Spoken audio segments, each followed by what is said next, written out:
প্রিয় লিসেনার্স, শুরু করছি। আর এই ঘটনার শিরোনাম কাজী পুকুরের আতঙ্ক। চলুন শুনে আসি ঘটনাটি। এই ঘটনাটি সৌমিত্র রায় যার কাছ থেকে সংগ্রহ করেছেন তার নাম বায়েজিদ বোস্তামি। আর এই যে বায়েজিদ বোস্তামি ভাই, উনি কিন্তু বর্তমানে সুপরিচিত রেস্টুরেন্ট মামুন বিরিয়ানির গোরান ব্রাঞ্চে কর্মরত। এই বায়েজিদ ভাইয়ের ঘটনা কিন্তু এর আগে আমরা প্রচার করেছি।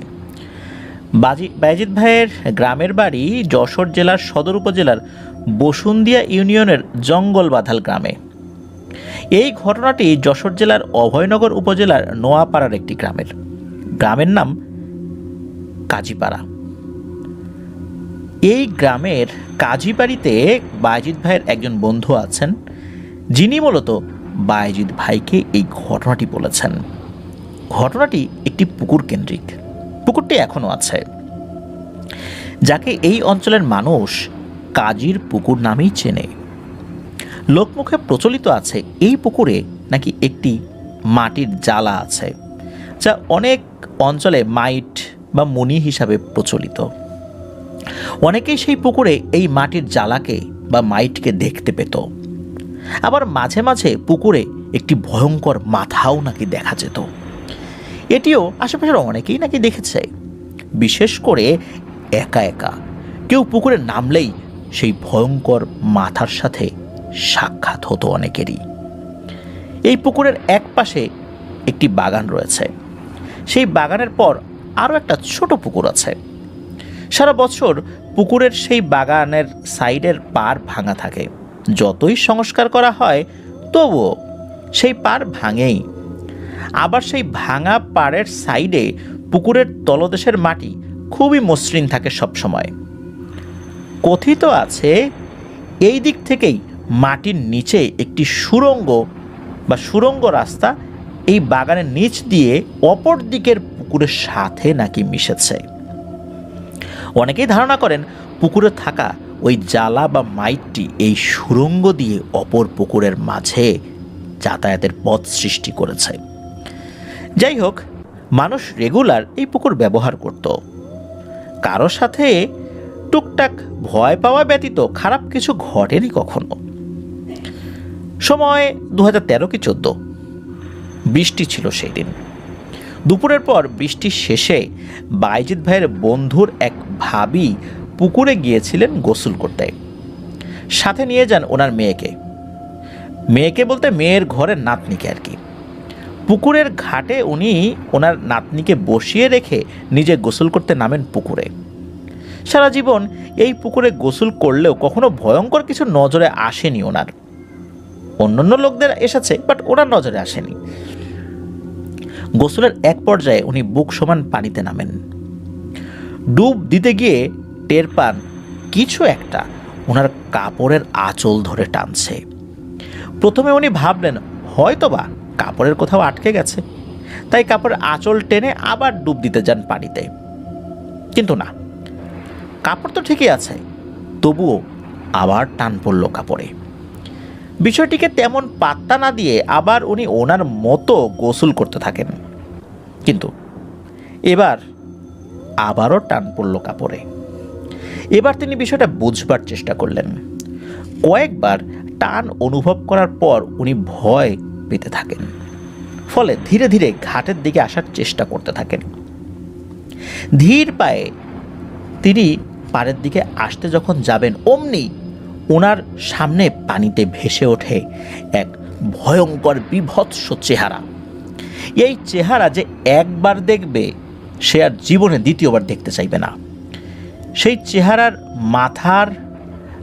মাথায় ঘাড় পর্যন্ত কালো চুল আছে, তবে চেহারাটির অবস্থা একদম বিকৃত। সেটির কোনো শরীর দেখা যাচ্ছিল না, শুধুই চেহারাটা আধা পানিতে আধা উপরে ভেসে উঠেছে। আর বিভৎস এক নিঃশব্দ হাসি দিয়ে ওঠে, মানে হাসছে কিন্তু কোনো শব্দ হচ্ছে না। বুক সমান পানিতে আধ হাত সামনে এমন একটা চেহারা দেখে উনি তো ভয়ে বাকরুদ্ধ হয়ে যান। কলিজাটা যেন গলা দিয়ে বের হয়ে আসবে ভয়ে, এমন একটা অবস্থা। ওই চেহারাটাকে পাশ কাটিয়ে ঘাট ছেড়ে একটু অন্যদিকে ঘুরে উনি পাড়ে ওঠার চেষ্টা করেন। মৃত্যু নিশ্চিত হয়তো, তবুও একটা শেষ চেষ্টা করা।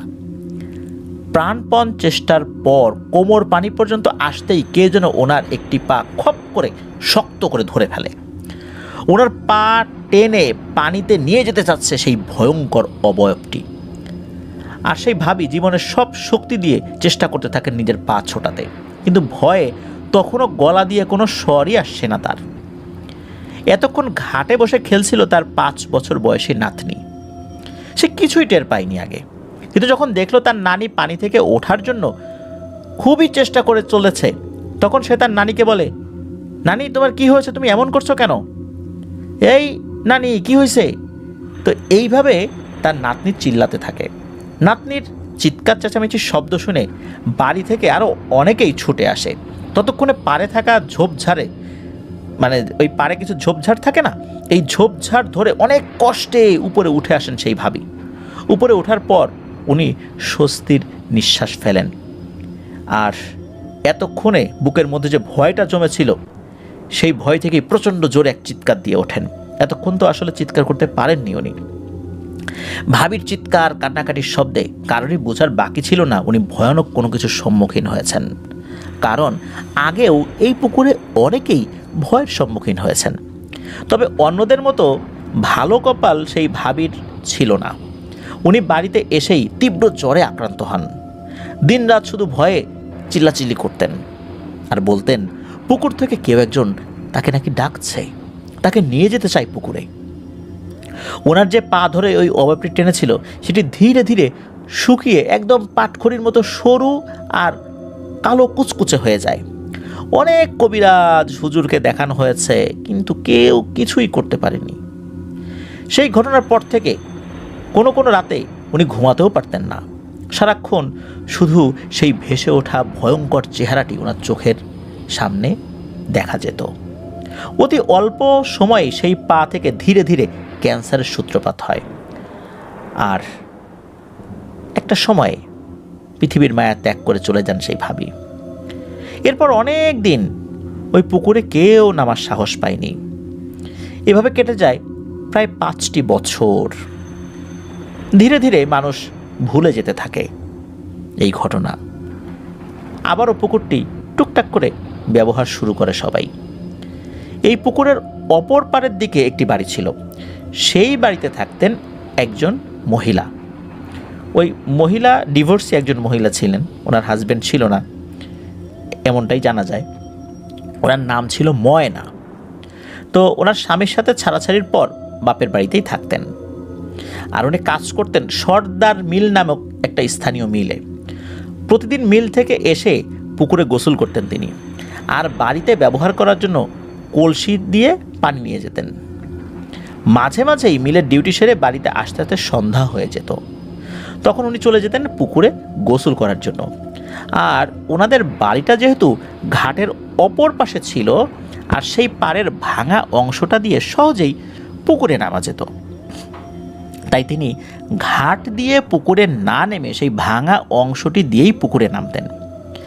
একদিন উনি স্বপ্নে দেখেন ভয়ঙ্কর কিছু একটা ওনাকে বলছে, তুই অধিকাংশ সময় নোংরা থাকিস, তাই পুকুরের এই দিক দিয়ে তুই পুকুরে নামিস না, তোর ক্ষতি হবে। তবে স্বপ্নের এই ব্যাপারে তিনি খুব একটা ভ্রুক্ষেপ করেন নাই। একদিন মিল থেকে বাড়ি ফিরতে ফিরতে প্রায় সন্ধ্যা হয়ে যায়। আর মিলে কাজ করতে গেলে শরীরে অনেক ময়লা লেগে থাকে। এই কারণেই মূলত উনি ওই দিকটা দিয়ে পুকুরে নেমে গোসল করে তারপর বাড়িতে ফিরতেন। যথারীতি অন্য দিনের মতো উনি পুকুরে গোসল না করে বাড়িতে পানি এনে গোসলের উদ্দেশ্যে কলসি নিয়ে চলে যান পুকুরে।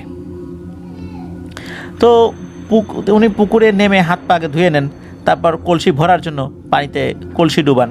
কিন্তু কলসি ভরতে গিয়ে উনি শুনতে পান পানিতে বুদবুদ বুদবুদ আওয়াজ হচ্ছে। আশেপাশে গাছপালা আর সন্ধ্যা হয়ে আসার কারণে আসলে বুঝতে পারছিলেন না যে বুদবুদ আওয়াজটি কোথা থেকে আসছে। ওনার সেলোয়ার কামিজে একটি পকেট ব্যাগে ওনার একটা বাটন ফোন রাখা ছিল। সেটিকে বের করে উনি পানিতে মোবাইলের টর্চ দিয়ে লাইট মারেন। তখন স্পষ্ট দেখতে পান কিছু একটা মাথার মতো পানি থেকে ধীরে ধীরে উঠে আসছে। তিনি অবশ্য মাথাটি স্পষ্টভাবে দেখতে পাননি, কিন্তু ততক্ষণে বুঝে যান ওনার সাথে কি হতে চলেছে। ভয়ে এক চিৎকার দিয়ে কলসিটি টান দিয়ে পাড়ের দিকে দৌড় দেন। ওই অবস্থায় পানির নিচ থেকে কিছু একটা লাফ দিয়ে উঠে ওনাকে ধরতেও যায়, কিন্তু আল্লাহর অশেষ রহমতে সেটির থাবা ওনার গায়ে না লেগে কলসিতে লাগে, আর স্টিলের কলসিতে অনেক জোরে টং করে একটা শব্দ হয়। উনি একবারের জন্য আর পেছনে তাকান নাই, চিৎকার করতে করতে এক দৌড়ে বাড়িতে চলে আসেন। বাড়িতে আসার পর বাড়ির সবাই দেখতে পান কলসিতে অনেক বড় একটি আঁচড়ের দাগ, আর কলসির পানি গরম হয়ে যেন ফুটছে। এই দৃশ্য শুধু বাড়ির লোক নয়, আশেপাশের অনেকেই দেখেছে, মানে অন্যান্য বাড়ির লোকজনও দেখেছে। সেদিন থেকে সেই ময়নার অবস্থাও সেই ভাবির মতো হয়ে যায়, তীব্র জ্বর, আর বারবার বলতে থাকে পুকুর থেকে কেউ একজন তাকে নিয়ে যেতে চায়। খুব অল্প দিনেই ওনার লিভারে ক্যান্সার ধরা পড়ে। উনিও রাতে ঘুমাতে পারতেন না, শুধু বলতেন কেউ তাকে পুকুরের দিকে ডাকছে। এভাবে তিনিও মারা যান অল্প দিনের মধ্যেই। তবে 2017 সালের পর থেকে কারোর সাথে এত ভয়ঙ্কর কিছু ঘটেনি, আর এখনও সেই পুকুরটি রয়েছে, সবাই ব্যবহার করেন। এটি ছিল ঘটনা। প্রিয় লিসেনার্স, এই ঘটনা সম্পর্কে কিছুটা না বললেই নয়। এই যেই দুইজন ভদ্র মহিলার কথা আমরা বললাম, আপনারা খেয়াল করুন, ওনাদের দুজনের শরীরেই ক্যান্সার ধরা পড়েছিল। আসলে কি জিনেরা ক্যান্সার ছড়াতে পারে, বা তারা এমন কিছু জানে যে শরীরে ক্যান্সার সৃষ্টি হয়? এর আগেও কিন্তু বিভিন্ন ঘটনায় আমরা এমনটা দেখেছি যে জিন দ্বারা পজেস হওয়ার পর বা জিনের আক্রমণের শিকার হওয়ার পর তাদের শরীরে পরবর্তীতে একটা সময় ক্যান্সার ধরা পড়েছে। ক্যান্সার তো এমনিতেও হতে পারে, কিন্তু জিনেরাও ক্যান্সার সৃষ্টি করতে পারে, এটা আমরা বিভিন্ন ঘটনার মাধ্যমে প্রমাণ পেলাম। আসলে এই যে দুষ্টু জিনেরা, এরা মূলত কখন কাকে আক্রমণ করবে আমরা কেউ জানি না। আর পুকুরে বা নদীতে নামার ক্ষেত্রে আমরা অনেকেই সতর্ক থাকি না। বিশেষ করে যেই পুকুরগুলো বা যেই পাশের ঘাটগুলো দোষের বলে পরিণত হয়েছে বা লোকমুখে শোনা যায়, সেই সমস্ত পুকুর বা ঘাটে বা নদীর সেই অংশে আমরা কেন গোসল করতে যাব? বা গোসল করতে গেলেও একা একা কোনোভাবেই যাওয়া উচিত না। আমরা বিভিন্ন সময় দেখেছি দলবদ্ধভাবে গেলেও বিপদ হয়ে যায়। প্রিয় লিসেনার্স, আমি বিভিন্ন সময় বিভিন্ন ঘটনায় আপনাদেরকে বলেছি যে হুটহাট করে বিভিন্ন জায়গায় গোসল না করতে।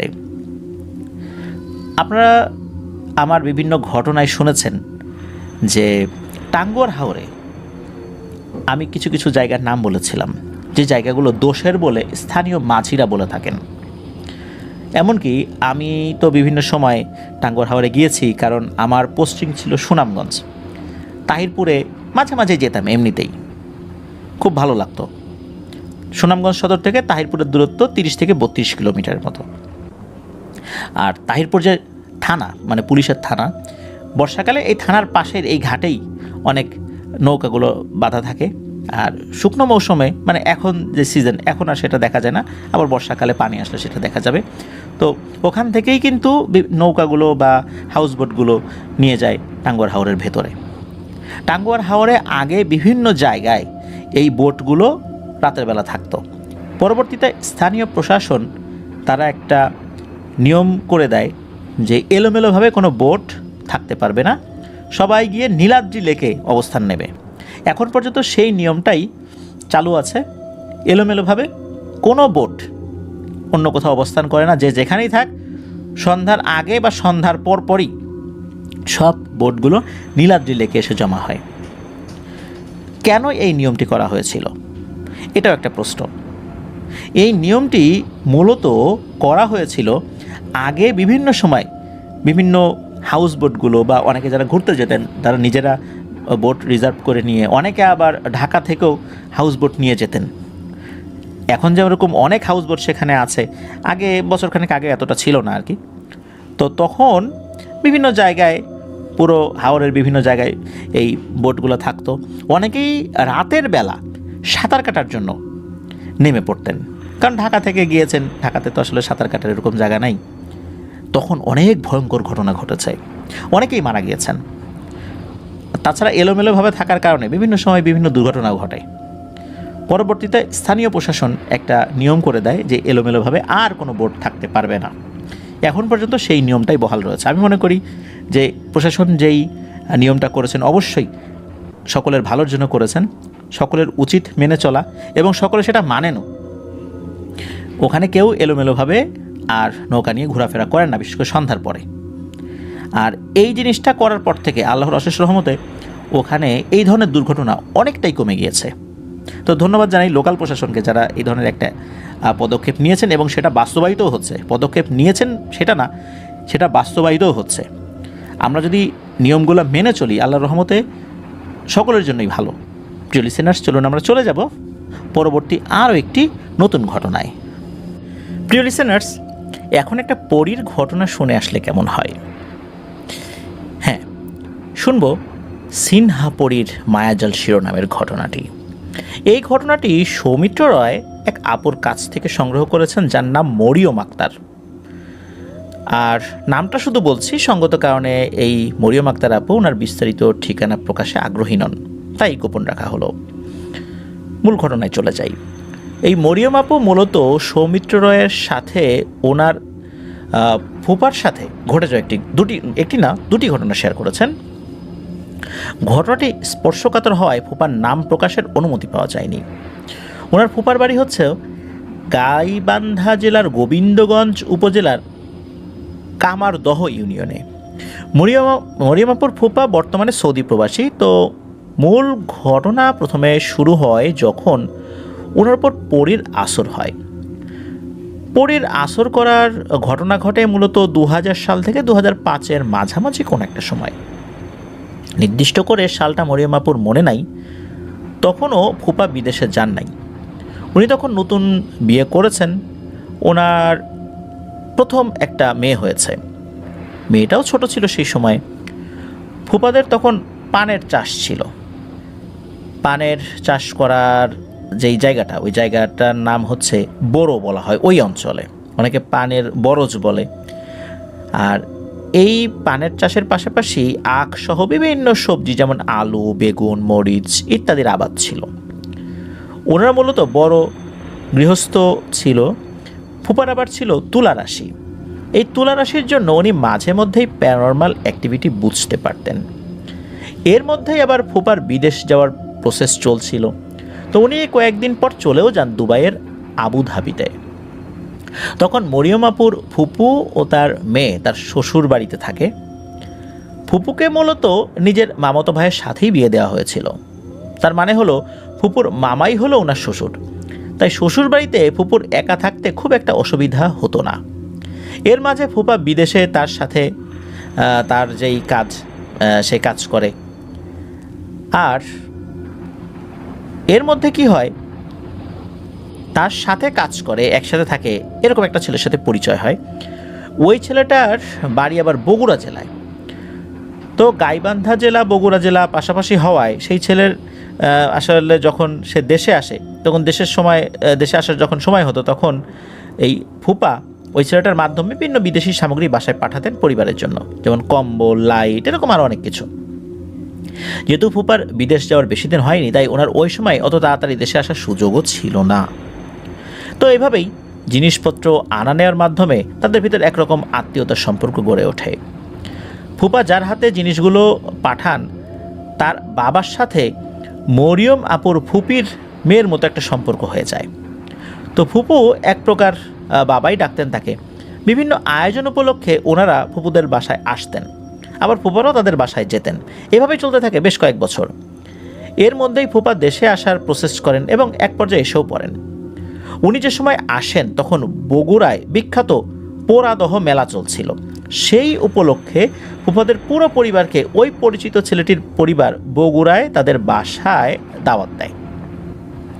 সেই দাওয়াতে ফুপারা সপরিবারে অংশগ্রহণ করেন। সেখানে যাওয়ার পর একটা টাইমে ফুপা মেলা দেখার জন্য বাড়ি থেকে বের হন। মেলা থেকে বাসার দূরত্ব খুব একটা ছিল না, হেঁটেও যাওয়া যেত। তো উনি সন্ধ্যার কিছু আগে বের হয়েছেন। আর এই মেলাই ফুপার জন্য কাল হয়ে দাঁড়ায়। ফুপার বাজারের হাত ছিল বেশ লম্বা। বাজারে গেলে উনি একদম দিক বিদিক জ্ঞান শূন্য অবস্থায় চলে যেতেন আর কি, এরকম একটা অবস্থায় উনি পড়ে যেতেন। মেলা দেখা শেষে আসার সময় ফুপা বাজার থেকে কয়েক হাঁড়ি মিষ্টি সহ বিশাল সাইজের একটা মাছ কেনেন। বাজারে গেলে ওনার হুঁশ থাকতো না কোন দিকে যাবেন, কি করবেন, কোনটা কিনবেন। এই জন্যই আর কি যখনই বাজারে যেতেন দিল খোলা হাত খোলা এমন অবস্থায় বাজার করতেন। কোনো কার্পণ্য ছিল না ওনার ভিতরে ছোটোবেলা থেকেই। তো বিশাল সাইজের একটা মাছ তো কিনেছেন। তো কি মাছ ছিল সেটা এখন আর মনে নাই। তো যাই হোক, মিষ্টি মাছ সহ মেলায় পাওয়া যায় এরকম আরও অনেক সামগ্রী নিয়ে ফুপা হাঁটতে হাঁটতে বাসায় ফিরছিলেন। ওই সময় সন্ধ্যা পার হয়ে বেশ অন্ধকারই হয়ে গিয়েছিল। প্রতিমধ্যে বাসায় যাওয়ার সময় একটা পুরনো বিশাল জাম গাছ পড়ে। জাম গাছের কাছাকাছি আসতেই কালো একটা বিড়াল ওনার পিছু পিছু হাঁটা শুরু করে এবং মাঝে মাঝে মিউ মিউ করে ডাকছিল। বিড়ালটা দেখতে কিন্তু একদম স্বাভাবিকই ছিল। ফুপা যখন জাম গাছের নিচে আসেন, ওখানে একটা জাম গাছ ছিল, জাম গাছের নিচে আসেন, তখন হঠাৎ করেই ফুপা মাছ মিষ্টি সমেত কিছু একটার সাথে পা বেঁধে পড়ে যাচ্ছেন এমন একটা অবস্থা। কোনো মতো টাল সামলিয়ে ফুপা দেখেন পায়ের সাথে বেঁধে পড়ে যাওয়ার মতো কোনো জিনিস তো নেই। তাহলে উনি কিসে হোঁচট খেলেন? ফুপা তাৎক্ষণিকভাবে ব্যাপারটাকে অতটা গুরুত্ব না দিয়ে বাসায় পৌঁছে যান। বাকি রাস্তাটুকুতে আর কোনো কিছু হয়নি। সেই রাতটা ওইখানে থেকে পরের দিন দুপুরের খাবার খেয়ে সবাই আবার বাড়ির আসার জন্য বাড়ির দিকে রওনা শুরু করেছেন।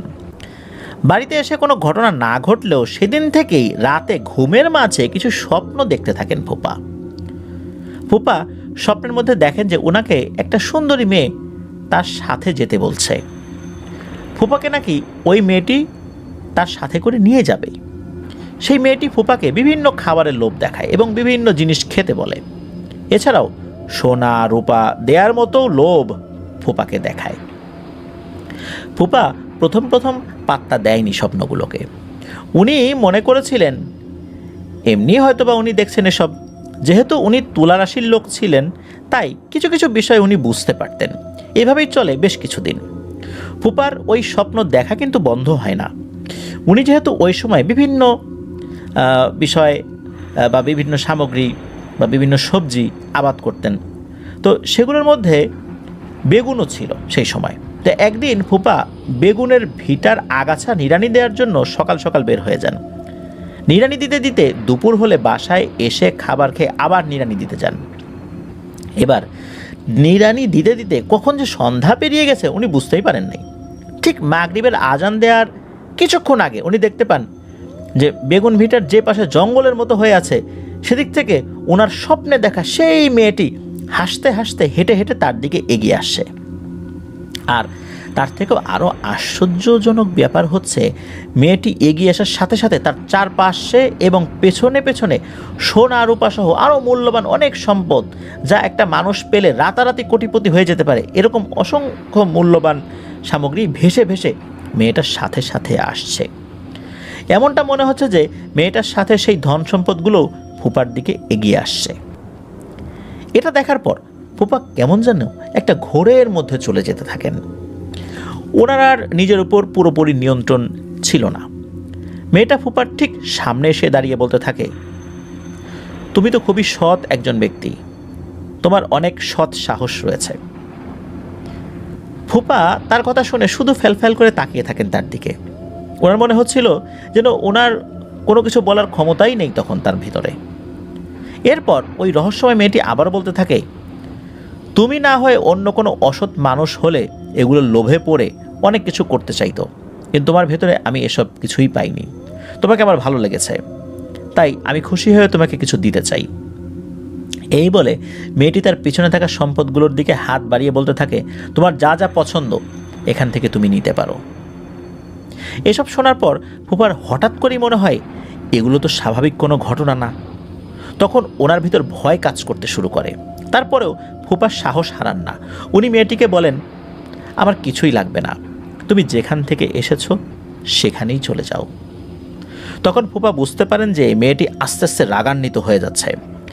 মেয়েটি এবার রাগান্বিত গলায় বলে যে, শোন, আমি যা বলবো তুই তাই করবি, আর কিছুক্ষণের মধ্যেই মাগরিবের আজান দেবে, তাই আমি আজকের মতো চলে যাচ্ছি, কিন্তু কালকে তুই রাতের অন্ধকার থাকতে থাকতে এখানে চলে আসবি।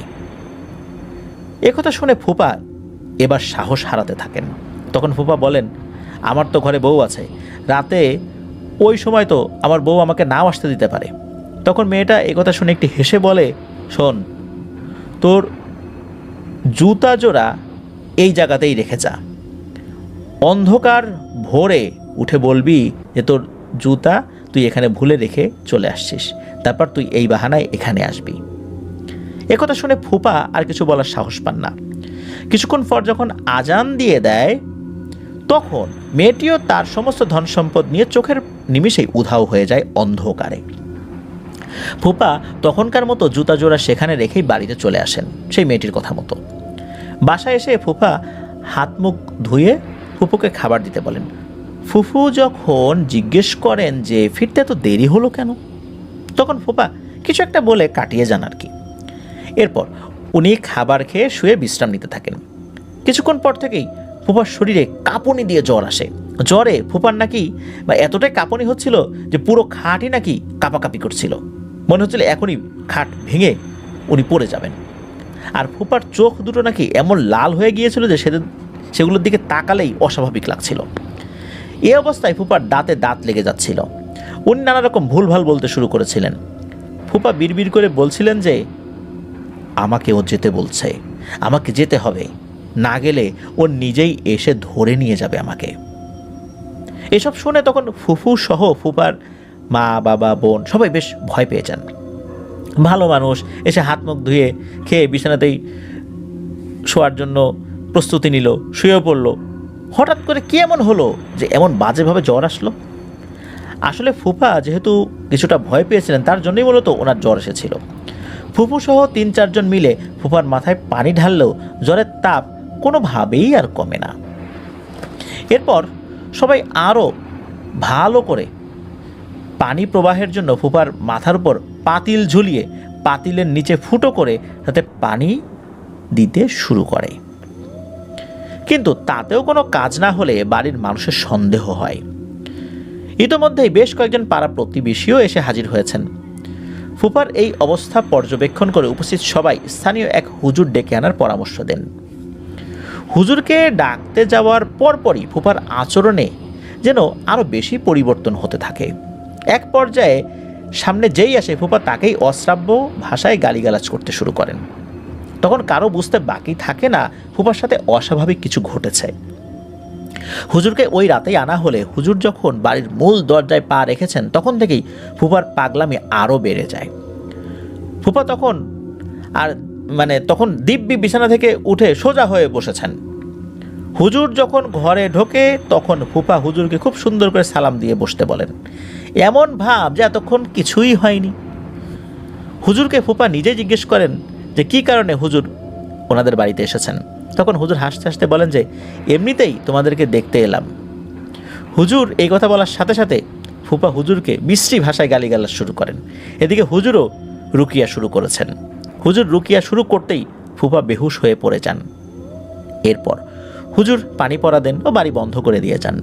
বাড়ি বন্ধ করে যাওয়ার পর কয়েকদিন ভালোই ছিল। এসব ঘটনার পর ফুপাও আর খুব বেশি জরুরি প্রয়োজন ছাড়া ওই জমির দিকে যাতায়াত করতেন না। এভাবে কয়েক মাস চলার পর হঠাৎ এক রাতে ফুপার আবার শরীর খারাপ করতে থাকে। কিন্তু এবার ওনার জ্বর আসেনি, কিন্তু হঠাৎ করেই প্রেশার হাই হয়ে যায় এবং মুখ বেঁকে যেতে শুরু করে। কিছুক্ষণ পরপরই ফুপা জ্ঞান হারিয়ে ফেলতে থাকেন। সবাই মনে করেছেন প্রেশার হাই হওয়ার জন্য হয়তো এমন হচ্ছে, তাই সাময়িকভাবে প্রেশার নিয়ন্ত্রণের জন্য মাথায় পানি দেওয়া সহ ওষুধ খাওয়ানো হয়। এভাবে বাড়িতে টুকটাক ট্রিটমেন্ট করেই 2-3 দিন চলে যায়। তৃতীয় দিনে অবস্থা বেগতিক দেখে ফুপাকে গোবিন্দগঞ্জ উপজেলার একটা ক্লিনিকে ভর্তি করা হয়। কিন্তু সেখানে ভর্তি করার পরও কোনো আশানুরূপ ফল পাওয়া যাচ্ছিল না। বরং বাড়ির সীমানা থেকে বের করার পর ফুপার অবস্থা আরও খারাপের দিকে যাচ্ছিল। ডাক্তাররা ফুপাকে বগুড়া জিয়া মেডিকেলে নিয়ে যেতে বলেন। তখন দ্রুত ফুপাকে অ্যাম্বুলেন্সে করে জিয়া মেডিকেলে নিয়ে ভর্তি করানো হয়। ওখানে গিয়ে যাওয়ার পর প্রেশার নিয়ন্ত্রণে আসলেও শারীরিক অবস্থার তেমন কোনো উন্নতি হয় না। তো মেডিকেলে ভর্তি থাকাকালীন ফুপার সাথে থাকা ফুপুসহ আরও যারা ছিলেন তাদের জন্য বাসা থেকে খাবার রান্না করে নিয়ে যাওয়ার ব্যবস্থা করা হয় এবং ফুপার জন্য আলাদা করে আরও 2 লিটার দুধ সহ বড় বড় 2 প্যাকেটে পাউরুটি, ফলমূল সহ বাসায় বানানো রুটি, সবজি এগুলো নেওয়া হয়। এরপর দুপুরে যখন ফুপাকে খাবার দেওয়া হয় তখন ফুপা প্রথম দিকে স্বাভাবিকভাবে খাবার খেতে শুরু করলেও আস্তে আস্তে অস্বাভাবিকভাবে খেতে শুরু করেন। প্রথমে উনি 2 লিটার দুধ সমেত পাউরুটি সহ মুহূর্তের মধ্যেই খেয়ে ফেলেন। সবাই তার খাওয়া দেখে প্রথমে ভেবেছেন যে উনি অসুস্থতার কারণে কয়েকদিন ভালো করে না খাওয়ার কারণেই হয়তোবা এরকমভাবে খাচ্ছেন, কিন্তু তাদের এই ধারণা নিমিষেই পাল্টে গেল। ফুপা দুধ পাউরুটি খাওয়ার পরপরই সব রুটি সবজিও একাই খেয়ে ফেলেন এবং খাওয়ার সময় ওনার মুখভঙ্গি কেমন যেন ভয়ানক হয়ে উঠেছিল। এসব কাহিনী আশেপাশের রুগীরা সহ ডাক্তার নার্সরা দেখে তারাও আন্দাজ করেন যে এটা তো স্বাভাবিক কিছু নয়। ওখানে উপস্থিত কয়েকজন আবার ফুপিকে পরামর্শ দেয় যে রুগীকে অর্থাৎ ফুপাকে বাসায় নিয়ে ভালো কোনো হুজুর কবিরাজ দেখাতে। এ কথা শোনার পর ফুপু সিদ্ধান্ত নেন যে ফুপাকে বাসায় এনে ভালো কবিরাজ দেখাবেন। পরের দিন ফুপাকে মরিয়ম আপুদের বাসায় অর্থাৎ গোবিন্দগঞ্জ আনা হয়। শুরু হয় ভালো কবিরাজের খোঁজ। 2 দিন ধরে বিস্তর খোঁজাখুঁজির পর একজন ভালো কবিরাজের সন্ধান পাওয়া যায় বটে, কিন্তু উনি খুবই বৃদ্ধ ছিলেন সেই সময়। তিনি এতটাই বৃদ্ধ ছিলেন যে ওনাকে আনা নেওয়া করার জন্য রোগীর পরিবার থেকে গাড়ি নিয়ে যাওয়া লাগতো। ওই কবিরাজের নাম ছিল জাবেদ আলী মুন্সি। খোঁজ পাওয়ার পর জাবেদ আলী মুন্সি কবিরাজকে আনার জন্য একটা ভ্যান পাঠানো হয়। মরিয়ম আপুদের গ্রাম থেকে কবিরাজের গ্রাম খুব বেশি দূরে না হওয়ায় ভ্যানই পাঠানো হয়। এদিকে ফুপার অবস্থা তো খারাপ। কবিরাজ যখন ওনাদের বাড়ি থেকে আনুমানিক আর ½ কিলো দূরে, তখন আসার সময় রাস্তা একটা উঁচু ঢিবির মতো স্থান পড়ে। সেখানে এই ভ্যান গাড়ি ওঠানোর সময় মনে হচ্ছিল যে কোনো এক অদৃশ্য শক্তি এই ভ্যানটিকে উল্টে ফেলে দেওয়ার চেষ্টা করছে। অথচ কবিরাজের বাড়ি যাওয়ার সময়ও ফুপার বাড়ির লোকেরা ওই পথেই গিয়েছেন, কিন্তু তখন এই ধরনের কোনো সমস্যাই হয়নি। ওই অবস্থায় ভ্যান উল্টে সাধারণত রাস্তার কোনো এক পাশে পড়ে যাওয়ার কথা, কিন্তু তা না গিয়ে মনে হচ্ছিল যে ভ্যানটিকে কেউ উল্টো করে কবিরাজ সহ ভ্যানে আরও যারা আছে তাদের গায়ের উপর চেপে ধরার চেষ্টা করছে, যাতে করে কবিরাজ মারা যায়। অথচ আশেপাশে কিন্তু তখন ওনারা ছাড়া আর কেউই ছিল না। তখন কবিরাজ পরিস্থিতি বুঝে দোয়া পড়া শুরু করেন এবং কিছুক্ষণের মধ্যে আস্তে আস্তে এই চাপটা কমে যায়। তখন ভয়ানক এক অদৃশ্য নারী কণ্ঠে একটা কথাই ভেসে আসে যে আজ তুই বেঁচে গেলি। এরপর কবিরাজ যা করে মানে সেটা উনি ওনার মতো করে করেছিলেন ওখান থেকে আসার জন্য। আর দোয়া দরুদ পড়তে পড়তে বাড়িতে পৌঁছে যান সবাই। পৌঁছাতে আসরের ওয়াক্ত হয়ে যাওয়ায় নামাজ সেরে নিয়ে কবিরাজ ফুপাকে তার সামনে নিয়ে আসতে বলেন। কবিরাজের কথা মতো ফুপাকে নিয়ে এসে কবিরাজের সামনে বসিয়ে দেওয়া হয়। ফুপা স্বভাবগতভাবেই ছিলেন মিষ্টিভাষী একজন মানুষ। উনি মানুষের সাথে কথা বলার সময় খুব নম্রভাবে কথা বলতেন। তো ওই ঠিক সেরকমভাবেই ফুপা তখন সালাম দিয়ে কবিরাজের সামনে বসে পড়েন। ফুপা শারীরিকভাবে দুর্বল থাকায় ওনাকে ধরে রাখার জন্য ওনার পেছনে একজনকে বসে থাকতে হতো, যাতে করে উনি হঠাৎ পড়ে না যান, এই জন্যই আর কি। এরপর কবিরাজ ফুপাকে বিভিন্নভাবে জিজ্ঞেস করেন, যা যা জানার প্রয়োজন ছিল সব জেনে নিয়ে বললেন, চিন্তা করো না বাবা, আল্লাহ চাহেন তো ইনশাল্লাহ সব ঠিক হয়ে যাবে। তারপর কবিরাজ ফুপাকে চোখ বন্ধ করে শান্ত হয়ে বসে থাকতে বলেন এবং কয়েকজন শক্তিশালী যুবক পুরুষকে সেখানে হাজির থাকতে বলেন। শুরু হয় জিন হাজিরের প্রক্রিয়া। কিছুক্ষণ পর ফুপার শরীর ঝাঁকি দিয়ে ওঠে এবং উনি দাঁত কিরমির করতে থাকেন। সেই সময় কবিরাজ বলেন ফুপাকে আরও জোরে করে ধরে রাখতে। তখন বাড়ির কয়েকজন পুরুষ সদস্য রীতিমতো জাপটে ধরেন ফুপাকে। তারপরে মনে হচ্ছিল যেন ওনাকে আটকে রাখা যাচ্ছে না। এমন পরিস্থিতিতে কবিরাজ বেশ কিছু সরিষায় দোয়া পরে ফু দিচ্ছিলেন, আবার তেলে ফু দিচ্ছিলেন। সেই তেল ফুপার 2 কান সহ 2 চোখের মাঝে দিয়ে দেন। তখন জিন পরিপূর্ণভাবে ফুপার উপর হাজির হয়ে যায়। কবিরাজ প্রশ্ন করেন, কে তুই? তখন ভারী ও মোটা একটি মেয়েলি কণ্ঠে ফুপার ভেতর থেকে বলতে থাকে, কিরে কবিরাজ, তোকে তো আজকেই মেরে ফেলতাম, মনে নেই? ভ্যানের নিচে চাপা দিয়েছিলাম, তোর কপাল ভালো যে বেঁচে গেছিস। এই শুনে কবিরাজ হেসে বলেন, আমার দাড়িগুলো তো এমনি এমনি পেকে সাদা হয়নি রে, তোদেরকে শিক্ষা দিতে দিতেই হয়েছে। বেশি কথা বলিস না, বল তুই কে, কেন এসেছিস এখানে, আর কি চাস? তখন নারী কণ্ঠটি বলে ওঠে, আমি কিছুই বলবো না, আমি শুধু ওকে নিয়ে যাব। আমার ওকে ভালো লেগেছে, ও সৎ। না হলে যেসব লোভ ওকে আমি দেখিয়েছি, ও যদি একবার লোভের বশবর্তী হয়ে সেখান থেকে কোনো একটা জিনিস নিত, তাহলে আল্লাহ ছাড়া ওকে কেউ বাঁচাতে পারতো না। এতদিনে ওকে আমি আমার সাথে নিয়েই যেতাম। এসব কথা শুনে কবিরাজ তাকে বলেন যে একে ছেড়ে চলে যা, কিন্তু সে তো যেতে নারাজ।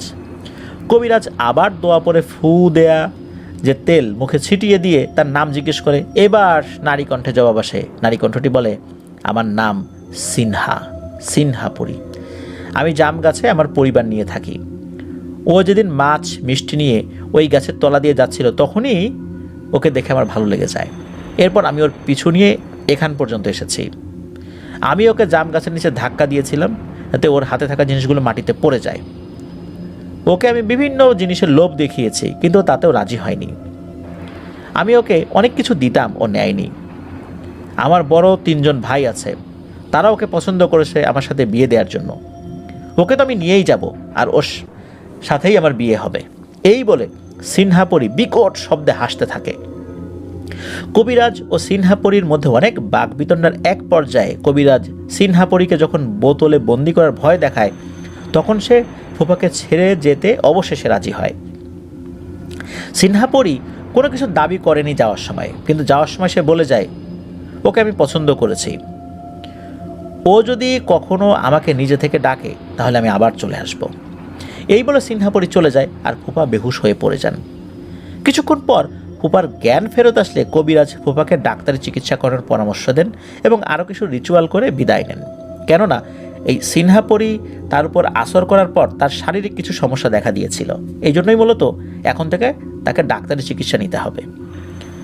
এরপর কিছুদিনের মধ্যেই আল্লাহর রহমতে ফুপা আগের মতোই সুস্থ হয়ে ওঠেন। যতটুকু জানা যায় যে এই ঘটনার কিছুদিন পরপরই ওই জাবেদ আলী মুন্সি কবিরাজ খুব সম্ভবত বার্ধক্যজনিত কারণেই স্বাভাবিকভাবে মারা গিয়েছিলেন। আল্লাহ তাকে জান্নাত নসিব করুন।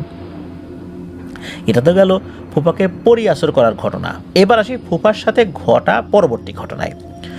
পরীর আসর থেকে মুক্তি পাওয়ার কিছুদিন পর ফুপা আবার দুবাই চলে যান। তখন ফুপার আরও একটি মেয়ে হয়েছে। আবার কয়েক বছর পর ফুপা দেশে বেড়াতে আসেন। বেড়াতে আসার পাশাপাশি ওনার বাড়িটা ঠিক করার নিয়তেই মূলত আসছিলেন, বাড়িটা যেন আরেকটু ভালো করে ঠিকঠাক করেন। আর ফুপাদের টিনের বাড়ি ছিল, ফুপা চেয়েছিলেন এটাকে ইট দিয়ে পাকা করতে। তো দেশে আসার পর বাড়ির সীমানার বিষয় নিয়ে ফুপার সাথে ফুপাতো ভাইদের মধ্যে একটু কথা কাটাকাটি হয়। বলে রাখা ভালো, ফুপারা ছিলেন 2 ভাই 1 বোন। বোন তখন বিয়ে করে স্বামীর বাড়ি, আর 2 ভাইয়ের মধ্যে তো বাড়ি নিয়ে মনোমালিন্য সৃষ্টি হয়েছে। ফুপা ছিলেন 2 ভাইয়ের মধ্যে ছোট। তো কথা কাটাকাটি ও মনোমালিন্য চলতে থাকার এক পর্যায়ে ফুপার বড় ভাই আর বড় ভাইয়ের বউ জেদের বশবর্তী হয়েই মূলত ফুপার উপর কালো জাদু করে বসেন। যদিও বা আগে থেকেই 2 ভাইয়ের মধ্যে বনিবনা ছিল না তেমন একটা। ফুপার বড় ভাইয়ের বউয়ের বাপের বাড়ির মানুষরা আবার এই জাদু টোনার এই ব্যাপারটাতে খুবই অভিজ্ঞ ছিল। সবাই একথা জানতো আগে থেকেই। যখন জমি জমা ভাগাভাগি করে বাড়ির কাজও প্রায় অনেকটাই হয়ে গিয়েছে এবং ফুপা আবার দুবাই যাওয়ার প্রস্তুতি নিচ্ছেন, তখনই মূলত এই কালো জাদুটা করা হয়েছিল। আর এই সমস্যার শুরু তখন থেকেই। আস্তে আস্তে ফুপা কেমন যেন হয়ে যেতে থাকেন। ফুপু ও ওনার সন্তানদের সাথে ওনার সবসময় রাগারাগি হতে থাকে। ওনার শরীরও খারাপ হতে শুরু করে একই সাথে। এমত অবস্থায় ওনার পুরো সংসার কেমন যেন ছন্নছাড়া হয়ে যাচ্ছিল। আবারও আগের মতো প্রেশারের সমস্যা হতে শুরু করে ওনার। ফুপা ঠিকমতো খেতেও কথা বলতে পারছিলেন না। তখন ফুপির মনে সন্দেহ হয়, যেহেতু আগেও এরকম সমস্যা হয়েছিল, তাহলে আবারও কি ওই পরিঘটিত কোনো সমস্যার সৃষ্টি হয়েছে কিনা। কিন্তু ভুল করেও ওই মুহূর্তে কারো একবারের জন্য মনে হয়নি যে ফুপার বড় ভাই এই কাজ করতে পারেন, কারণ এর আগেও দুই ভাইয়ের মধ্যে অনেকবারই তো কথা কাটাকাটি হয়েছে, কিন্তু তারপরও এরকম তো আগে কখনো হয়নি। যেহেতু ওই সময়ে ওই জাবেদ আলী মুন্সি কবিরাজ মারা গিয়েছিলেন, তাই আবার খোঁজ করা শুরু হয় ভালো মানের একজন কবিরাজের। কিছুটা খোঁজাখুঁজি করার পর পাওয়াও যায় সন্ধান, কিন্তু ওই কবিরাজ বাড়িতে এসে তেমন কিছু বুঝতেই পারলেন না। কবিরাজ জানালেন যে আগের কবিরাজের বাড়ি বন্ধ করাটাও ঠিকই আছে, নষ্ট হয়নি। কবিরাজ সব কিছু পর্যবেক্ষণ করে এটাও বুঝতে পারলেন যে ফুপার তখনকার সমস্যা পরিসম্পর্কিত কিছু নয়। এরপর কবিরাজ আরও কিছুটা সময় নিয়ে এক পর্যায়ে জানালেন যে ফুপাকে কালো জাদু করা হয়েছে, কিন্তু কে করেছে সেটা উনি আগেই তখন বলেননি। এরপর কবিরাজ বলেন যে তাবিজ পোতা হয়েছে ফুপার নামে, ওনাকে বান মারা হয়েছে যাতে সংসারে অশান্তি হয়, আয় বরকত কমে যায় এবং সব শেষে ফুপু মারা যায়। কবিরাজ সিদ্ধান্ত নেন যে পাতা চালান দিয়ে এই তাবিজগুলো উঠাতে হবে। আর এই পাতা চালান মূলত তুলা রাশির জাতক কোনো মানুষকে দিয়েই করাতে হবে, এটাই এই কাজের একটা পদ্ধতি। এই পাতা চালানের জন্য একটা নির্দিষ্ট দিন ধার্য করা হয় এবং পাতা চালান শুরু করার পর তুলা রাশির ব্যক্তির হাত অসম্ভব গতিতে ঘুরতে ও ছুটতে থাকে, কোথায় কোথায় তাবিজ আছে তার খোঁজ দেয়। এই পাতা চালান করিয়ে প্রায় 5-6টা তাবিজ ফুপার বাড়ির বিভিন্ন জায়গা থেকে উঠানো হয়। তাবিজের সাথে বিভিন্ন হাড়গোড় এবং চুল সুই দিয়ে পেঁচানো সামগ্রীও উঠানো হয় এবং সেগুলো নির্দিষ্ট প্রক্রিয়ায় নষ্ট করা হয়। এরপর কবিরাজের কাছে যখন জানতে চাওয়া হয় যে কে সব করেছে, তখন কবিরাজ সরাসরি না বললেও আকারে ইঙ্গিতে ফুপার বড় ভাইয়ের এবং তার বউয়ের দিকেই ইশারা করেন, যার মাধ্যমে বোঝা যায় যে তারাই আসলে ফুপার উপর এই কাজটা করেছে। যাই হোক, এরপর থেকে ফুপা আস্তে আস্তে সেরে ওঠেন এবং উনি বুঝতে পারেন যে দেশে থাকলে কোনো না কোনো সমস্যাতে ওনাকে আটকে থাকতেই হবে। আর ওই বান মারার কারণে ওনার আর্থিকভাবে অনেক ক্ষয়ক্ষতি হয়েছে। আর তখন তো আসলে দেশ থেকে এইটা ক্ষতিপূরণ যে উনি করবেন, এখানে কাজ টাজ করে সেই ক্ষতিটা কাটিয়ে উঠবেন, দেশে থেকে এটা সম্ভবপর ছিল না। ওই সময় ওনার হাতের অবস্থা ভালো ছিল না, মানে খুব অর্থকরী টান ছিল। ওই অবস্থাতেই উনি আবার ধারকর্য করে বিদেশে পাড়ি জমান। আল্লাহর আশীষ রহমতে আস্তে আস্তে আবার আগের অবস্থায় ফেরত আসেন। ফুপা এখন ভালো আছেন আলহামদুলিল্লাহ, ফুপুও ভালো আছেন, ওনারও কোনো ক্ষতি হয়নি। মরিয়ম আপু জানিয়েছেন যে এই ঘটনার পরে একবার ফুপা ওনার ভাইকে এসব বিষয় জিজ্ঞেস করলেও ওনার ভাই সোজা সাপটা অস্বীকার করেন এবং ফুপাকে অনেক অপমান করেন। সেই থেকে ওনাদের মধ্যে আর তেমন কোনো সম্পর্কই নেই। তো এগুলোই ছিল মূলত মরিয়ম আপুর ফুপার সাথে ঘটে যাওয়া ঘটনা। প্রিয় লিসেনার্স, এই যে দুটো ঘটনা আমরা মরিয়ম আপুর কাছ থেকে পেয়েছি, মূলত সৌমিত রায় পেয়েছে, যেটা আমরা এখন আপনাদের সামনে উপস্থাপন করলাম। এই দুটি ঘটনার মধ্যে প্রথম যে ঘটনাটা পরি রিলেটেড ঘটনা, এই রিলেটেড ঘটনা আসলে বিভিন্ন সময় আমরা তো উপস্থাপন করি, কিন্তু দ্বিতীয় যে ঘটনাটা, এটা বর্তমানে আমাদের চতুর্দিকে একদম মহামারীর মতো ছড়িয়ে পড়েছে। অনেকে বিশ্বাস করেন না, মূলত এই বিশ্বাস না করার কারণেই এক শ্রেণীর লোক এই সুযোগটা পেয়ে যাচ্ছে, তারা এই কাজগুলো করে যাচ্ছে। কারণ তারা জানে যে শিক্ষিত লোক তো এগুলো বিশ্বাস করবে না যে জাদুটোনা করে কাজ হয়। আর যদি কোনো ফ্যামিলি বা কোনো লোক এগুলো বিশ্বাস না করে, তাদের উপরে এই জাদুটোনা করাটা অনেক সহজ হয়। কোনো কিছু খাওয়ানো সহজ হয়, তাদের বাড়িতে গিয়ে কোনো কিছু পুঁতে রাখা সহজ হয়। যদি সেই বাড়িটা পাকাপোক্ত থাকে, তখন এই জিনিসগুলো কোথায় রাখবে, এমন কিছু জায়গায় রাখা হয় যেখানে সাধারণত হাত যায় না। প্রিয় লিসেনার্স, আমি আপনাদেরকে এখন কয়েকটি জায়গার নাম বলবো। আপনারা এই জায়গাগুলো যদি সন্দেহ করেন যে আপনাদের বাড়িতে কেউ জাদুটোনার কোনো সামগ্রী রেখে গেছে, এই জায়গাগুলোতে আপনারা হাত দিতে পারবেন। প্রথমত, যে ভারী আসবাবপত্র রয়েছে যেগুলোর পেছন দিকে খুব একটা আমরা হাত দেই না, বা আসবাবপত্রের যেই পায়াগুলো রয়েছে, যে আসবাবপত্রগুলো সাধারণত সরানো হয় না, অনেক সময় দেখা যায় এই পায়ার নিচে খুবই কৌশলে এই তাবিজের উপকরণগুলো ঢোকানো থাকে। এছাড়া আরও একটা কাজ হয়, সেটা হচ্ছে ছোট ছোট জাদুর উপকরণগুলো তোষকের যেই সেলাইটা থাকে, এই সেলাইয়ের এখানে কিন্তু খুব সূক্ষ্ম ছিদ্র থাকে। এই ছিদ্রটাকে বড় করে খুব সহজেই এই তোষকের তুলার মধ্যে এই জিনিসটা ঢুকিয়ে দেওয়া যায়। একবার যদি ঢোকাতে পারে তাহলে ওই তোষক একদম ডিস্ট্রয় করা ছাড়া ওই জিনিসটা বের করা সম্ভব না। এরপর অনেক সময় দেখা যায় বালিশের মধ্যে ঢুকিয়ে দেয়। এই জিনিসগুলো কিন্তু আর সহজে বের করা যায় না। ওই তোষকের উপর যেই ঘুমাবে তারই ক্ষতি হবে, আর যার জন্য করা হয়েছে তার তো ক্ষতি হবেই। সাধারণত আপনারা যদি দেখেন যে বাড়ির নির্দিষ্ট কোনো বিছানায় বা নির্দিষ্ট কোনো তোষকের উপরে বা নির্দিষ্ট কোনো রুমে কেউ ভালো করে ঘুমাতে পারেন না, মানে ওই রুমে ভালো করে ঘুম হয় না, তখন বুঝতে পারবেন যে ওই ঘরে কোনো না কোনো সমস্যা রয়েছে, কোনো জাদুর উপকরণ রয়েছে। সাধারণত যেই ঘরে বা যেই খাটে এই ধরনের সমস্যা থাকে সেখানে রাতের বেলা ভালো ঘুম হয় না।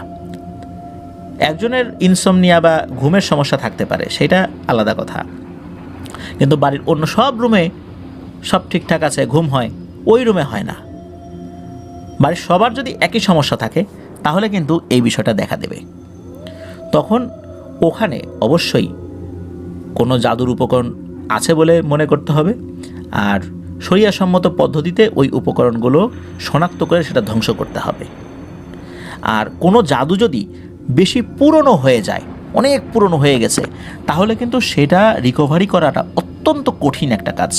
করা যায় না তা না, করা যায়, তবে দীর্ঘ সময় নিয়ে করতে হয় এবং এর প্রভাবটা এমনভাবে ওই পরিবারের উপরে মিশে যায়, সেটা থেকে ওই পরিবারকে আলাদা করাটাও খুবই একটা কঠিন ব্যাপার হয়ে দাঁড়ায়। দীর্ঘ সময় ধরে রুকিয়া করতে হয়, নিয়মতান্ত্রিকভাবে রুকিয়া করতে হয়, শরিয়াসম্মতভাবে। তো এই জন্য আমরা এই বিষয়গুলোতে সতর্ক থাকব। আরও একটা ব্যাপার, সেটা হচ্ছে যদি আপনারা বুঝতে পারেন যে আপনার কোনো আত্মীয় বা কোনো পরিচিত ব্যক্তি আপনাদের বাড়িতে এসে জাদুটোনা করার মতো কোনো পদক্ষেপ নিতে পারে, তাহলে তার দিকে খুব কৌশলে নজর রাখার চেষ্টা করবেন। আর যদি এমন হয় যে উনি যেই রুমে ঘুমালেন রাতের বেলা আছে বা দিনের বেলাতেই নির্দিষ্ট সময় কোনো ঘরে গেল, কোথায় কোথায় গেল, এই বিষয়টা কৌশলে আপনারা নজর রাখার চেষ্টা করবেন। যদি সেই ব্যক্তিকে আপনারা সন্দেহ করেন যে এর দ্বারা আমাদের জাদুটোনা সংক্রান্ত কোনো একটা ঘটনা ঘটতে পারে, শুধু তাদেরই। অযথা কোনো মুসলিমকে এভাবে হেনস্থা করা বা সন্দেহ করা উচিত না। শুধু সন্দেহের বশে যে কাউকে যে এভাবে আপনি করবেন, মানে অপদস্থ করবেন, এটা কিন্তু ঠিক না, এটা ইসলাম সায় দেয় না। আমি বলেছি শুধু সেই সমস্ত ব্যক্তি, ঢালাওভাবে সবাইকে এটা করা যাবে না, তাতে আল্লাহ নারাজ হবেন। কিন্তু যাদের দ্বারা আপনি ক্ষতিগ্রস্ত হওয়ার ভয় পান, আমার জানা মতে এমনও হয়েছে যে যাদের দ্বারা আমরা ভয় পাই তারা না করে অন্য কোনো লোককে পাঠিয়ে দিয়ে করেছে। এটা আমার নিজের চোখে দেখা, এবং এই ঘটনার বাস্তব সাক্ষী আমি নিজেও, এটা আমি নিজে দেখেছি যে অন্য লোককে দিয়ে করেছে, তারা ওই বাড়িতে আসতে পারে না, আর এক লোককে দিয়ে করেছে। তো এই জন্য আল্লাহ তাআলা আমাদেরকে হেফাজত করুন, আমরাও সতর্ক থাকবো ইনশাল্লাহ। আর একটা ব্যাপার মনে রাখবেন, বাসায় আমরা পবিত্র কোরআন থেকে তেলাওয়াত বেশি বেশি করে করব। যদি কোরআন তেলাওয়াত আমরা কোনো অবস্থায় করতে না পারি, সবসময় করা হচ্ছে না বা আমরা পারছি না ব্যস্ততার কারণে, কমপক্ষে আমরা আমাদের মোবাইলে তো ছেড়ে তো দিয়ে রাখতে পারি, বিশেষ করে সূরা বাকারাটা আমরা ছেড়ে দিয়ে রাখবো ইনশাল্লাহ। প্রিয় লিসেনার্স, সকলকে ধন্যবাদ জানাচ্ছি। আশা করছি আপনাদের ঐকান্তিক প্রচেষ্টা, ভালোবাসা, আল্লাহর রহমতে আমরা অনেকটা পথ ইনশাল্লাহ এগিয়ে যেতে পারবো। প্রিয় লিসেনার্স, আমার জন্য দোয়া করবেন, আমার পরিবারের জন্য দোয়া করবেন, আপনাদের জন্য দোয়া রইল, আপনাদের পরিবারের প্রত্যেকের জন্য দোয়া রইল। আসসালামু আলাইকুম।